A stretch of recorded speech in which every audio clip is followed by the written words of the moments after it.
Licence पे बात या करते हैं क्योंकि आप यहाँ पर ऐसा तो जैसे इंडिया पाकिस्तान के अंदर तो ये होता है ना कि आपने अब कुछ पाकिस्तान में भी रेगुलेशंस हो रही हैं, लेकिन आई एम श्योर अभी उस लेवल की नहीं गई हैं कि आपको अगर आप रियल एस्टेट एजेंट हैं तो आप कोई भी उठ के जो है ना पार्ट टाइम भी स्टार्ट कर सकते हैं, और यहाँ इवन पार्ट टाइम तो मैंने देखा है यूएई में भी कर सकते हैं, लेकिन कितना इम्पोर्टेंट है लाइसेंस लेना? यहाँ पर बगैर लाइसेंस के काम कर सकते हैं, और लाइसेंस कितना मुश्किल है, और उसके लिए क्या-क्या स्टेप्स होते हैं लाइसेंस लेने के लिए? आपने रियल एस्टेट लाइसेंस की बात कर रियल रहे हैं? एस्टेट लाइसेंस देखिए रेरा रेरा लाइसेंस कहलाता है ना? देखिए रियल एस्टेट एक तो आप पार्ट टाइम जो आपने पहले बात की, मैं पहले कहूँ पार्ट टाइम आप नहीं कर सकते। नहीं कर सकते, ठीक है, स्ट्रिक्टली अगर पता चल गया खुदा ना खास्ता तो बहुत बड़ा फाइन है उस कंपनी पे भी और उस पे भी। ठीक है, और यहाँ तक बात बन सकती है, डिपोटेशन तक की बात बन सकती है। राइट, पार्ट टाइमर आप एज़ अ सीक्रेट बन सकते हैं, मगर आप ये नहीं कर सकते कि आप रेरा क्वालिफ़ाइड नहीं हैं और आप प्रॉपर्टी और बेचने जा प्रॉपर्टी रहे बेच हैं। रहे हैं। हाँ, अब कंपनीज़ के लिए भी कंपल्सरी हो गया है कि जो अगर आप उनके वीज़ा पे हैं और आप as a real estate broker उनका वीज़ा दे रहे हैं, तो उनको रेरा करवाइए या वो खुद करें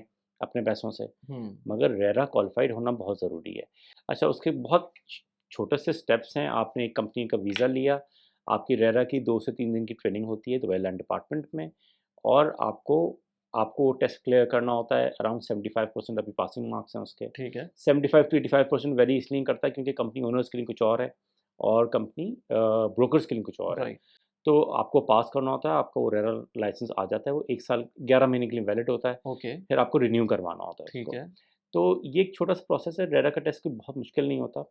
बहुत कोई अच्छा, या उस ट्रेनिंग के अंदर क्या होता है वो जो 2, क्योंकि मैं बताऊँ कि किस जी, पॉइंट ऑफ व्यू से आ रहा हूँ। जी, मेरी अभी जो पॉडकास्ट एक हो रही थी कैनेडियन इमिग्रेशन के पॉइंट ऑफ जी। व्यू से, तो मेरी दोस्त की वाइफ़ थी जिनके साथ मैं बात कर रहा था, उन्होंने बड़ी अच्छी चीज़ मुझे बताई। हम हमेशा सुनते हैं कनाडा के अंदर कि कैनेडियन एक्सपीरियंस होना चाहिए। हुँ, आप इंजीनियर हैं, आपको कैनेडियन एक्सपीरियंस चाहिए, आप डॉक्टर हैं, आपको कैनेडियन एक्सपीरियंस चाहिए। तो वो क्यों चाहिए? उसका रीज़न ये होता है कि कनाडा का जो लेट्स से वर्क कल्चर है, या इवन जो नॉर्मल एक कल्चर है, जी। वो डेफ़िनिटली डिफरेंट है। लेट्स से आप पाकिस्तान से, इंडिया से आ रहे हैं, तो वो बिल्कुल डिफरेंट है। हुँ, हुँ। आपको excuse me, please, thank you, ये सारी चीज़ें पता होना चाहिए। तो ये वर्क कल्चर एक्चुअल में वो कहते हैं, जब कहते हैं कैनेडियन एक्सपीरियंस चाहिए, तो उनको ये चीज़ चाहिए होती है। आप हुँ, अगर इवन वॉलंटियर कर लेंगे किसी काम के लिए, और आपने कनाडा में काम कर लिया 2-3 महीने के लिए, तो हुँ, वो आपका काउंट हो जाएगा कैनेडियन एक्सपीरियंस में। हुँ, तो वही चीज़ मैं ये जानना चाह रहा हूँ कि वो जो आपका रेरा का जो प्रोसेस होता है, हुँ, हुँ। उसके अंदर कितनी चीज़ें इस तरह की बताई जाती हैं? जी, देखें एक तो रेरा की 3 दिन की जो ट्रेनिंग होती है ना, अगर कोई सीखने पाए तो ट्रेनिंग बहुत है। अच्छा, फिर रेरा की एक अच्छी खासी मोटी बुक मिलती है, आपके वेबसाइट पे भी पीडीएफ अवेलेबल है।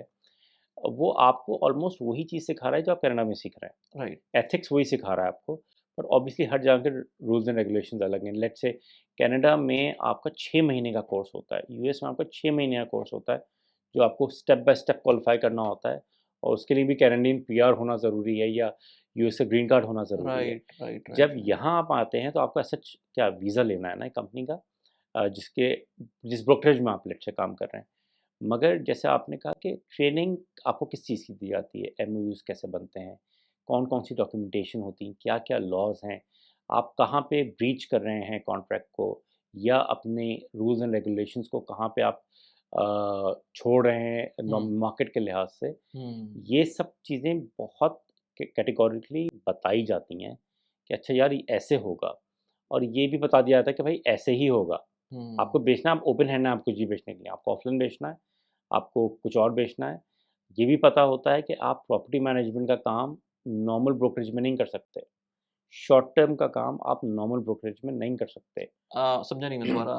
देखिए जैसे शॉर्ट टर्म का जब तक लाइसेंस नहीं है कंपनी के शॉर्ट पास, टर्म का मतलब ये जो हॉलिडे होम हॉलिडे इसकी होम्स अच्छा, अच्छा, जी, अच्छा, ओके, एयरबीएनबी हो गया या राइट, इस तरह की चीज़ें आप राइट, नहीं कर सकते। ठीक है। मगर इसी तरह प्रॉपर्टी मैनेजमेंट है। फ़र्ज़ कीजिए मेरी एक फ़र्म है और मैं ये कह रहा हूँ कि मैं प्रॉपर्टी मैनेजमेंट का काम कर लूँगा, नहीं, मुझे एक स्पेसिफ़िक रेवेन्यू दिखाना है इतने साल के लिए दुबई लैंड डिपार्टमेंट को, तभी मैं प्रॉपर्टी मैनेजमेंट का काम कर सकता हूँ। हुँ, बहुत लोग कर रहे हैं, कुछ ना कुछ हो ही रहा होता है। हुँ, मगर आपके पास प्रॉपर लाइसेंस होना चाहिए, खुदा ना ख़ास्ता उस चीज़ के लिए कि कल को कोई बुरा टाइम आ जाए, बिल्कुल। कि गवर्नमेंट में या किसी को पता चल जाए।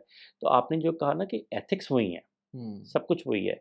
मगर कोई भी किसी भी और कंट्री से माइग्रेट कर रहा है, कहीं से भी, लेट्स से मैं आज 10 साल के एक्सपीरियंस के बाद यूएस चला जाऊँगा, तो मुझे लगता है कि मुझे वहाँ भी 2 साल की इंटर्नशिप करनी सही पड़ेगी। कह रहे हैं आप। मुझे एरियाज़ का नहीं पता, मुझे वहाँ के लेन्स का नहीं पता, मुझे बहुत सारी इवन स्ट्रीट्स का आप नहीं यहाँ से पता। पाकिस्तान चले जाएँगे, बिल्कुल, वहाँ करना शुरू कर देंगे तो आपको फिर वहाँ ऐसा के हिसाब पाकिस्तान से में तो मैं कर ही नहीं सकता। अब वो एक अलग चीज़ है।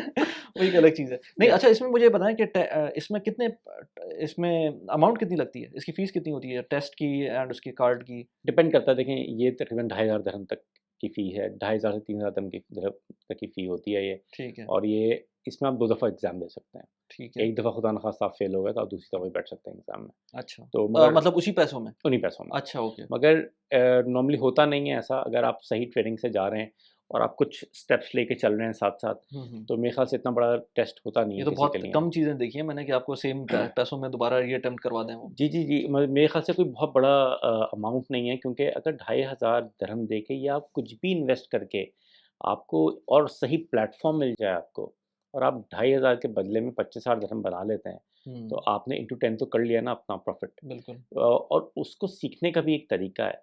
ये एक फ़ायदा जो मैंने देखा, जो स्पेशली जो लोग यूके से आ रहे हैं एजेंट्स, ये इस मार्केट को आहिस्ता-आहिस्ता कैप्चर कर रहे हैं। राइट। बहुत बड़ी-बड़ी कंपनीज़ हैं, मैं नाम नहीं लूँगा उनका, मगर इसकी रीज़न ये है कि प्रोफ़ेशनल बहुत हैं। हम जहाँ लैग कर रहे हैं ना, वो प्रोफ़ेशनलिज़्म में बहुत बड़े लेवल पे लैग करते हैं। 9 बजे का टाइम दिया है, साढ़े 9 बजे आ रहे हैं, 9:45 पे पहुँच रहे हैं। हुँ, ये कोई मतलब प्रोफ़ेशनलिज़्म में ये नहीं आता। आपने टाइम दिया है, आप अगर 9 बजे का टाइम है, आप 8:45 पे वहाँ पहुँच जाएँ। हुँ। मगर हमारे लोग यहाँ बहुत लैग कर रहे हैं। फिर हमारे लोगों को एक आदत नहीं है, इन्वेस्टर्स को भी, कि वो इंडियन पाकिस्तानीज़ को लिस्टिंग्स दें। हुँ। तो वो पता नहीं क्यों एक गोरे के एक्सेंट से बहुत ज़्यादा इम्प्रेस हो जाते हैं कि अच्छा यार, ये तो ब्रिटिश एक्सेंट में बात कर रहा है, इसको लिस्टिंग दे देंगे हम। हाँ, मगर इसमें कुछ ना कुछ फुकदान हमारा भी है, कि हम राइट, भी कहीं न कहीं इस चीज़ में लैग कर रहे हैं कि हम प्रोफ़ेशनलिज़्म में नहीं हैं इतने ज़्यादा। राइट। अगर आप किसी भी ब्रिटिश कंपनी की वेबसाइट पे चले जाएँ, किसी भी टॉप रियल एस्टेट में, आप उनकी वेबसाइट पे जाइए या आप उनके लिस्टिंग देख लीजिए किसी की, आपको इतनी प्रोफ़ेशनल पिक्चर्स मिलती हैं, proper videos, even 3D videos मिलती हैं वहाँ पे। तो आपको दुनिया में आप कहीं भी बैठे हुए हैं, आपने पूरा दुबई घूम लिया उनकी एक वेबसाइट पे। हुँ, हुँ, हुँ, हम हुँ। अभी बहुत लैग कर रहे हैं इस चीज़ में, क्योंकि हमारा अभी भी कहीं न कहीं लाइक 20% का माइंडसेट वो है, जो हम इंडिया पाकिस्तान में सीख के आ रहे हैं।